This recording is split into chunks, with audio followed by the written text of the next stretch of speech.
یہ ہو رہا ہے. تو خیر کہاں سے کہاں بات چلی جاتی ہے یار.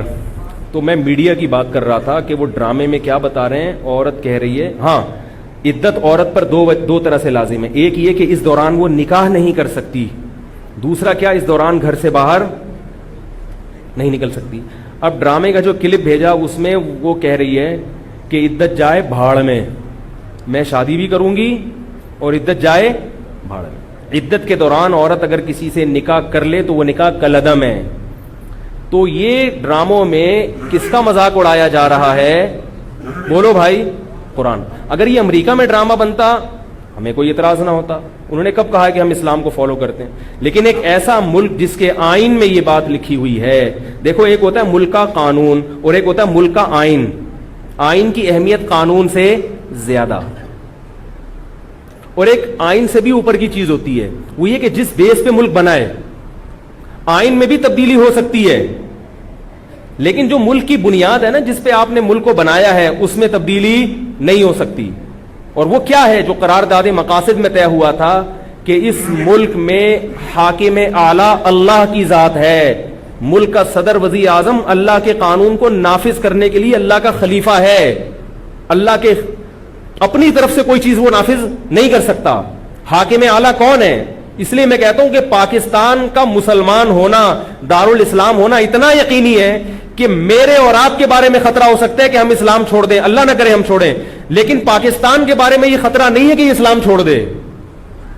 اتنا زبردست پاکستان ایک اسلامی ریاست ہے کہ اس میں اسلام کی شیخوں کو ختم کرنا ممکن نہیں ہے. نہیں یار میرا خیال ہے, دیکھو ایک مسلمان ہے, ڈر ہے نا کہ کبھی بھی قادیانی ہو جائے, لیکن پاکستان کے بارے میں آپ کو یہ ڈر نہیں ہے سکتا کہ یہ سیکولر ریاست بن جائے آئین کے لحاظ سے. ہاں اس میں ایسے لوگ آ جائیں جو اسلام کے نام پہ سیکولرزم کو پھیلانا شروع کر دیں, وہ ایک الگ چیز ہے, اور ایسا تو ہو رہا ہے. نام اسلام کا ہے مگر کام بے دینی کا ہے. لیکن ریاست کا مذہب چینج ہو جائے پاکستان میں ممکن نہیں ہے. کیوں؟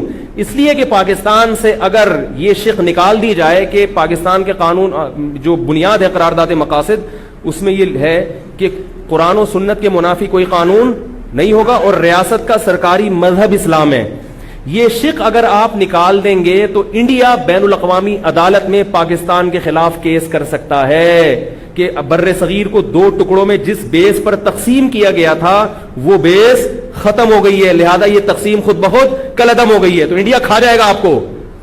اس لیے ہمارے حکمران جتنے مرضی لبرل ہوں اس شق کو ختم نہیں کر سکتے, یہ ناممکن ہے ختم کرنا. تو یہ پاکستان کا ایک بہت بڑا پازیٹو پوائنٹ ہے, اور اسی پوائنٹ کو بنیاد بنا کے آگے آپ اپنا احتجاج سوشل میڈیا پہ ریکارڈ کروایا کریں ایسے ڈراموں کے خلاف کہ بھئی یہ اسلامی ملک ہے تو اس میں عدت کے بارے میں یہ کہنا کہ بھاڑ میں جائے عدت, اس کا کیا جواز بنتا ہے؟ تو یہ ہماری ذمہ داری بنتی ہے. سمجھ رہے ہو کہ ہم اس ملک میں اسلام کے تحفظ اور اسلام کی بقا کے لیے اپنی ذمہ داریوں کو ادا کریں. اور اس سے میڈیا کی اہمیت کا بھی اندازہ ہوتا ہے کہ جو لوگ میڈیا پہ نہیں آ رہے, جو اہل حق ہیں, وہ مسجدوں میں اور مدرسوں تک اپنی بات کو محدود رکھے ہوئے ہیں, تو ڈرامے فلمیں دیکھنے والے لوگ لاکھوں کروڑوں ہوتے ہیں اور بیچارے مولوی کی مسجد میں بات سننے والے لوگ ہزاروں ہوتے ہیں. تو وہ میدان میں ہی نہیں آ رہے, آپ میدان میں ہی نہیں آ رہے, وہ جنگ ادھر ہو رہی ہے ایک میدان میں اور آپ گلی میں لڑ رہے ہو, تو کیا فتح ملے گی آپ کو؟ آپ جا کے اس میدان میں لڑو گے تو آپ کو فائدہ ہوگا نا.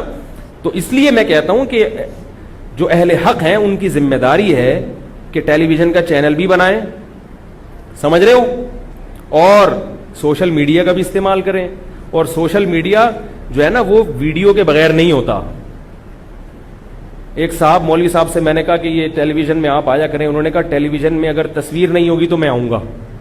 میں نے کہا ٹیلی ویژن میں اگر تصویر نہ ہو تو پھر ریڈیو بن جائے گا. وہ کہہ رہے ٹیلی ویژن میں اگر تصویر نہیں ہو تو پھر میں ٹی وی میں قوم سے خطاب کروں گا. میں نے کہا وہ ریڈیو کی بات میں نے کی نہیں ہے, اور ریڈیو کے لیے اتنا بڑا ہونا, پھر ہمیں یہ اشکال ہوگا کہ جب یہ اتنے سے بھی کام چل سکتا تھا تو اتنا بڑا کیوں. تو یہ باقی یہ کہ تصویر تو حرام ہے, تو ڈیجیٹل تصویر ہے بھی یا نہیں ہے, یہ بھی ایک لمبی بحث ہے.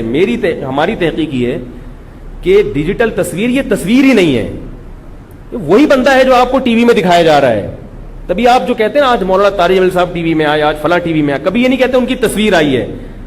باقی اس کو تصویر لغت میں اس لیے کہا جاتا ہے کہ اہل لغت کے پاس جب کوئی آلٹرنیٹ کسی چیز کو ڈیفائن کرنے کے لیے لفظ نہیں ملتا تو اہل لغت کی عادت ہے وہ پرانا لفظ جو اس سے ملتا جلتا اسی کو اٹھا کے فٹ کر دیتے ہیں اس کے اوپر، ورنہ یہ نبی کے دور میں تھی نہیں کہ تو نبی اس کو حلال یا حرام کہاں سے کہہ دیں گے، نبی صلی اللہ علیہ وسلم اس کو تھی نہیں، اس لیے اس کا تصویر ہونا خود ایک محل نظر ہے۔ اور اگر بالفر تصویر مان لو تو کسی تصویر کا اتنا مفید استعمال اگر نبی کے دور میں ہوتا تو کیا نبی اس کو حرام قرار دیتے؟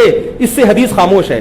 جیسے کتا پالنا بھی حرام ہے مگر شکار کے لیے کتا پالنا جائز ہے، اور جس حدیث میں کتا پالنے کو حرام قرار دیا اسی حدیث میں تصویر رکھنے کو بھی حرام قرار دیا، لیکن کتا پالنے کی اجازت دی گئی، تصویر کی اجازت نہیں دی گئی، کیونکہ کتے کے اس وقت استعمال مفید بھی تھے، تصویر کا کوئی مفید استعمال نہیں تھا۔ تو میں کہتا ہوں کتے سے آپ شکار کرتے ہیں جبکہ وہ بندوق سے بھی ہو سکتا ہے، تو شکار کے لیے کتا پالنا اگر جائز ہے تو باطل کا مقابلہ جو پوری دنیا میں کفر پھیلا رہا ہے اس کی اہمیت شکار سے زیادہ ہے یا نہیں ہے؟